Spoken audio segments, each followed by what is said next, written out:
Assalamualaikum warahmatullahi wabarakatuh. Tajuk yang pertama yang awak akan belajar dalam tajuk tingkatan 3 adalah tajuk indeks. Jadi hari ini saya akan perkenalkan dulu tata tanda indeks. Sebelum awak belajar tata tanda indeks, awak kena tahu apa itu pendaraban berulang. Pendaraban berulang sebenarnya sudah belajar dalam tajuk kuasa 2, kuasa 3. Okey, di mana awak dah belajar kalau 4 kuasa 3 adalah hasil daripada 4 darab 4 darab dengan 4. Jadi 4 darab 4 darab 4 ini dipanggil sebagai pendaraban berulang. Sama juga dengan 5 darab 5. Maka dia akan jadi 5 kuasa 2. 9 darab 9 darab 9 merupakan pendaraban berulang. Kita akan jadikan dia sebagai 9 kuasa 3. Ini yang awak dah pun belajar. Jadi bentuk 4 darab 4 darab 4 ini dipanggil sebagai pendaraban berulang. Okay, apa hubung kait dengan indeks? Indeks itu adalah bentuknya adalah A kuasa N. Di mana N itu adalah sebagai kuasa. A itu adalah sebagai asas. Dan kita akan baca dia sebagai A kuasa N. Bermakna bila awak belajar 4 kuasa 3. Ini adalah bentuk indeks. Awak belajar 5 kuasa 2. Ini bentuk indeks. Jadi 4 ini kita panggil sebagai asas. 3 ini sebagai indeks.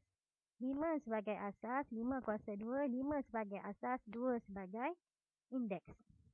Jadi bentuk yang awak belajar kuasa 2, kuasa 3 itu adalah dalam bentuk tata tanda indeks. Jadi secara umum A kuasa N bermakna apa-apa M kuasa 5 pun adalah bentuk tata tanda indeks.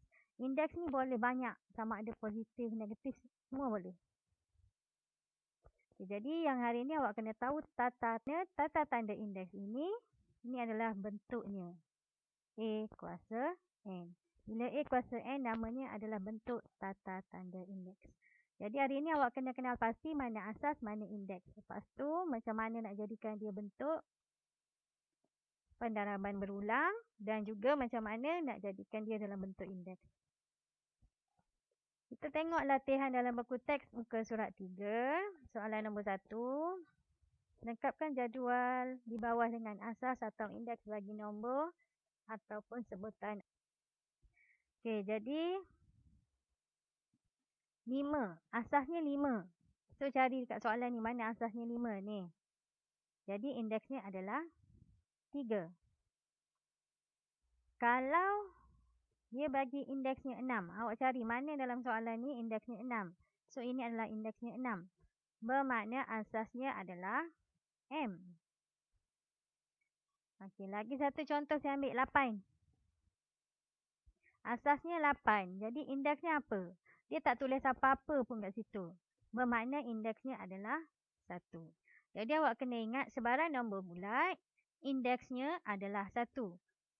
Contoh 9 kuasa 1. Kita tak akan tulis 9 kuasa 1 dalam bentuk indeks. Kita akan jadikan 9.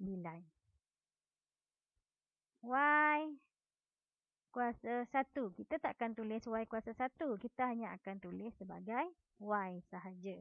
Jadi kalau tak ada kuasa itu bermakna nilainya adalah 1. Bukan tak ada kuasa, tak tulis kuasa itu nilainya adalah 1.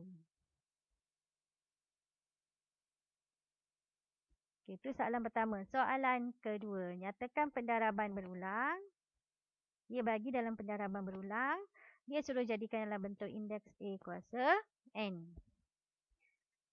Contoh A, 6 darab 6 darab 6 darab 6 darab 6. Bermakna asasnya adalah 6. Didarab berapa kali? Pendaraban berulang. 1, 2, 3, 4, 5, 6. Bermakna 6 kuasa 6. Tu tulis dalam bentuk indeks. Okey, tengok soalan E. 1 2/3 darab 1 2/3 darab 1 2/3. Jadi, asasnya adalah 1 2/3. Kuasa 3. Diulang sebanyak 3 kali. Okey, contoh F. Asasnya apa? Negatif 1/n. Kuasa, awak kira berapa kali darabnya? 1, 2, 3, 4, 5, 6. So, kuasa 6. Lagi satu saya ingatkan, kuasa ni mesti berada di bahagian atas. Okey, soalan nombor 3. Tukar nombor ataupun sebutan algebra dalam bentuk indeks. Maksudnya dia bagi dalam bentuk indeks, dia suruh jadikan dalam pendaraban berulang. Negatif 3 kuasa 3 bermakna negatif 3 darab negatif 3 darab negatif 3. Sebanyak 3 kali. Okey, saya ambil contoh H. 3n kuasa 5 bermakna 3n darab 3n darab 3n darab 3n darab 3n. Berapa kali darab? 5. 1, 2, 3, 4, 5.